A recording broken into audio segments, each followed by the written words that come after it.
Welcome to Shobokai Shift, the podcast dedicated to the inner work of transformation. This isn't about performance or productivity. It's about the deeper journey, real conversations about navigating change so you can live a life more aligned with your true nature. I'm your host, Mary Schaub, and after 3 decades leading large-scale transformations for the Fortune 500, I'm now guiding fellow travelers like you on the path to authenticity, and maybe to inspire you to become the change you and the world have been waiting for. Let's begin.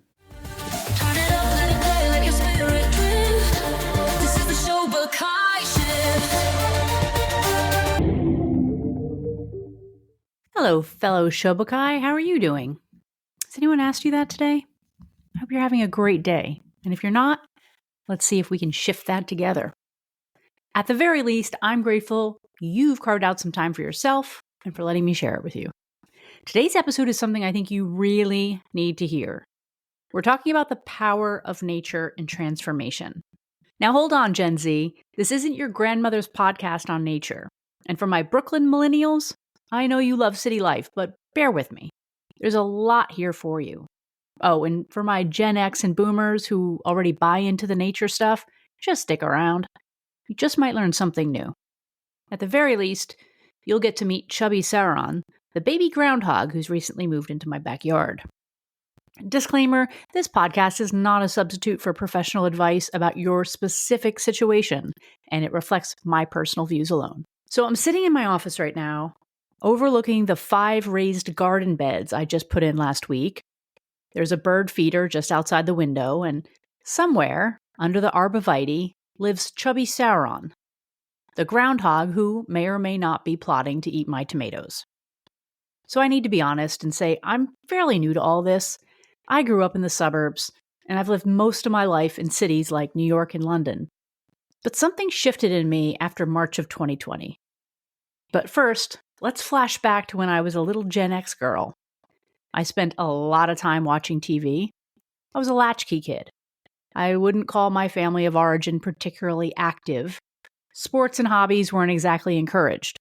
But one of the things I absolutely loved to do, other than watching TV, was to explore the woods around my town. Now, I didn't know what I was doing. I didn't think it was particularly good for me. I can't tell you what the draw was, but I do remember loving being outside. I used to pretend and explore, play in the snow, pick flowers, tromp through muddy fields, and even climb some trees. Looking back, I realized my imagination and nervous system were both being fed by nature, even if I didn't have the language for it then. Okay, now fast forward to 2020. I'm working on Wall Street and living in New York City. When the pandemic hit, I didn't step outside my apartment for 9 weeks. 9. I lived in a high-rise near the World Trade Center, not far from the mobile morgue units that the city had to set up downtown. And between fear and grief and Zoom marathons, I slowly shrank inside myself. I worked 12 hours a day, watched TV, doom-scrolled, and went to bed. And then repeat. For 9 weeks, I did not leave the confines of that apartment. Then, like a lot of folks at this time, I ended up buying a house and moving out to a more rural area. And the effect was amazing. I mean, the first thing I came to realize was just how sedentary my life had become. The day after I closed on my house, I woke up literally sore from just walking around. The next thing I noticed was how I started to crave sunlight. Now, not just like a bit of sun creeping through the window sunlight, but like full blazing sun right on my face and body. I spent every minute I could outside. My energy levels came back, and I began to roam and explore. I rode my bike, I took walks on the beach, and explored a nearby nature preserve. I started to put up bird feeders and plant tomatoes and cucumbers. I actually started to wake up early, and I hate waking up early, to take care of all this stuff. I even came to look forward to it. And during some of the darkest days that have followed since 2020, I have taken refuge in it all. I got myself out of bed even when the news made me want to pull the covers over my head. Why? Well, because my flowers needed watering. And during the day, I put down my phone so I could pay attention to what birds were visiting my feeder. I felt like I needed them as much as they needed me. Well, probably more. Nature had shifted from a nice backdrop to being a key partner in my healing. Okay, right now we're facing crises on every level. AI disruption, economic instability, mental health collapse, loneliness, burnout, disconnection, environmental disasters. Many of us feel helpless in the face of these huge forces. But nature offers something steady, something ancient, and something actionable. Sue Stuart-Smith's The Well-Gardened Mind explores how engaging with nature helps us process trauma, heal emotionally, and grow more resilient. She writes, "When we sow a seed, we plant a narrative of future possibility. It is an action of hope." To start, the act of gardening and nature itself is a great metaphor for growth and healing. And if you think about it, nature mirrors our own life cycles: birth, growth, decay, death, and renewal. The other thing about nature is that it puts us in our place. We humans love to control things. Nature reminds us we're not boss. Often it takes a video of a tornado, hurricane, or earthquake to remind us of this.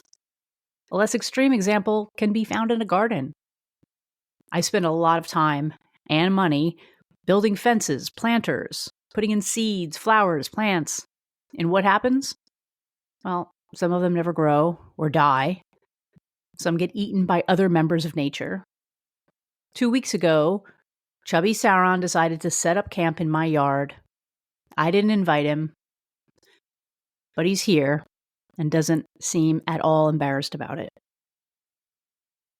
Thinking about nature as a metaphor for processing your life experiences can be helpful too. Maybe it's a new relationship or a job. It starts out as a seed, an idea, and it evolves from there.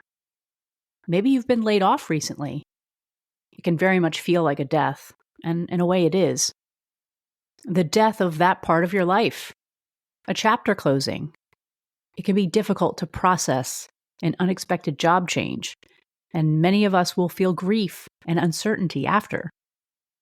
It's important and necessary to process these experiences, to mourn the loss so that you can be refreshed and ready for the next opportunity. And how do you get the next opportunity? You plant a seed. You update your resume. You network, apply to jobs. Or maybe you decide to switch careers and do something entirely different. Gardening mirrors life. Seeds are ideas and intentions. Soil, support systems. Sunlight, clarity, truth. Weeds, distractions or outdated beliefs. And pruning is letting go. I really liked that Stuart-Smith wrote about the popular metaphor of the brain as a computer. When I was 8 years old, I announced to my father that I had a computer brain and that I could program and run scripts off of it to do all sorts of things. Stuart-Smith cautions that the brain as computer metaphor is misleading. She notes that our thoughts and feelings are constantly giving shape to our neural networks, and they, in turn, influence how we think and feel. But most of all, the metaphor is problematic because it suggests that we are unnatural. Despite our inner fantasies, none of us are like Lieutenant Commander Data of the Starship Enterprise. Sorry, I had to drop that little nugget in for my fellow geeks. If you know, you know. No, our brains aren't machines. They're ecosystems. So, dendrites, right? Our brain's neural branches, they grow like trees. In fact, pruning is part of healthy brain development. Like nature, our brain needs to be pruned to make way for new growth. All living things, us included, are programmed to grow. Psychoanalyst Eric Fromm used the term biophilia to define the passionate love of life and all that is alive. For him, a healthy mind wishes to grow and to be surrounded by growth, whether it's a person, a plant, an idea, or a social group. He contrasted biophilia with necrophilia, which is anti-growth, and involves being drawn to things that are unhealthy, dying, or even dead. Fromm believed that many modern ills were linked to the loss of our unconscious connection with the natural world. I think I agree. Okay, maybe right now you're thinking, well, metaphors are nice, Mary, but I don't see how that can practically impact my situation. Okay, I hear you. Metaphors have their limits, and frankly, they're most powerful when embedded in practical utility. So let's talk about the tangible benefits of nature. Here's the science. Nature lowers cortisol. It boosts serotonin. It improves sleep. It reduces inflammation. Even just being near green spaces improves cognitive function and attention span. Ian McGilchrist's work on the brain's hemispheres shows how nature supports right brain activity. You know what's up with the right brain? It's all about presence, connection, intuition. Things we are starved for in today's over-optimized world. Nature restores the balance we've lost in hyper-digitized living. I watched a pretty crazy documentary on earthing recently. Have you heard about earthing? It talked about the benefits of walking barefoot on the ground. Some believe doing so allows your body to absorb electrons from the earth. The basic concept here is that Earth carries a negative electrical charge. Modern life, including our rubber-soled shoes and indoor living, disconnects us from this natural electrical field. The premise is that grounding ourselves to the Earth restores this connection by allowing electrons to flow from the Earth into the body. Okay, so to be fair, the research is limited, but what it suggests is fascinating. From an evolutionary perspective, we humans have only been living in cities for a very, very short period of time. Environmental scientist Jules Pretty has calculated that we've been nature-dwelling mammals for about 350,000 generations. If you're one of those people who can feel overwhelmed or burnt out by being in a city for too long, it's not your fault. The human brain evolved in a natural environment. Of course, it's going to work better there compared to the unnatural urban surroundings that many of us live in today. As we expanded ourselves into urban environments, we started to recognize what we lost. So, a few examples. As early as the 18th century, reformers in the UK began to build psychiatric hospitals with gardens to help patients recover after noticing how outcomes improved when being around and working in natural. Today, UK doctors prescribe gardening as therapy. And since the 1980s, the Greenhouse program, run by the Horticulture Society of New York, provides nature therapy and job training for inmates at Rikers Island. Inmates work in a large outdoor garden growing vegetables, flowers, and herbs. They learn horticultural, landscaping, and even flower arranging skills. The program provides support and job placement in landscaping or nursery work post-release. And how successful is this program? Well, participants have had less than 10% recidivism rates, compared to New York City's average of 65%. The men and women participating in the program reported improved self-worth, emotional regulation, and stress relief. A former participant is quoted as saying, "The garden saved my life." Wow. Maybe it can help us save ours too. Stuart-Smith writes, caring for plants is intrinsically a mindful activity.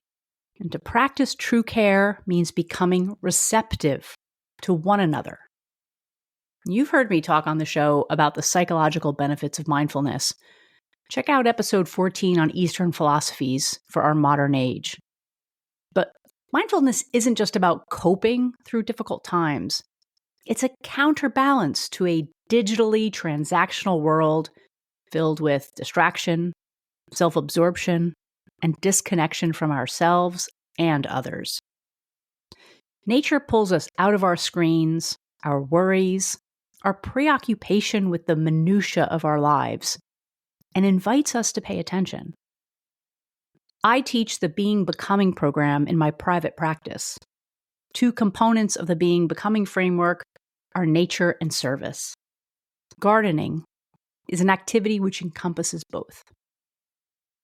Connection to nature, no matter what it might look like for each person, is a pivotal component to reconnecting with our true inner nature. And connecting to this inner truth, well, it's critical for personal transformation and finding purpose and meaning in life. Speaking of my coaching practice, I'd like to tell you about one of my clients who completed the Being Becoming program. I'll call him Len. Len is a Gen Z introvert.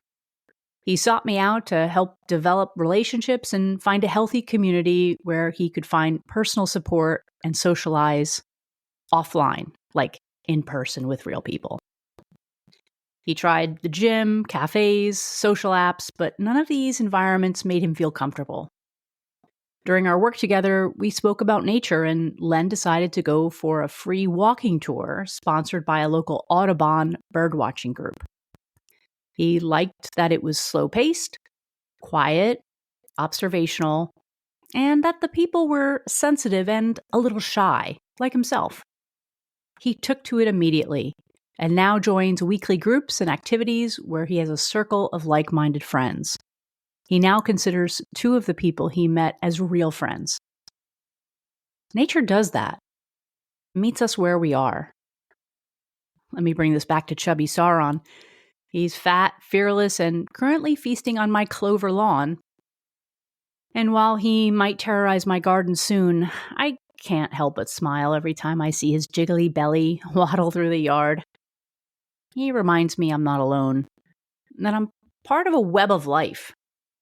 He reminds me that I'm not here to conquer and control, but to coexist as nature itself. Now, the burrowing under the foundation of my house, yeah, well, that might mean coexisting with me in a nearby nature reserve, but more to come on that.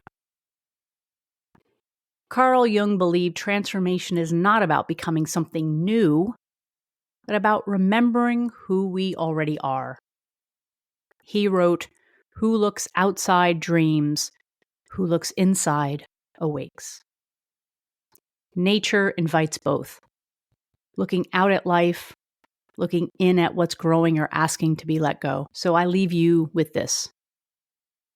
How is nature calling you back to yourself? I'd love to hear your stories. How nature helped you grow, heal, or shift. Send me a message or a voice note. Links in the show notes.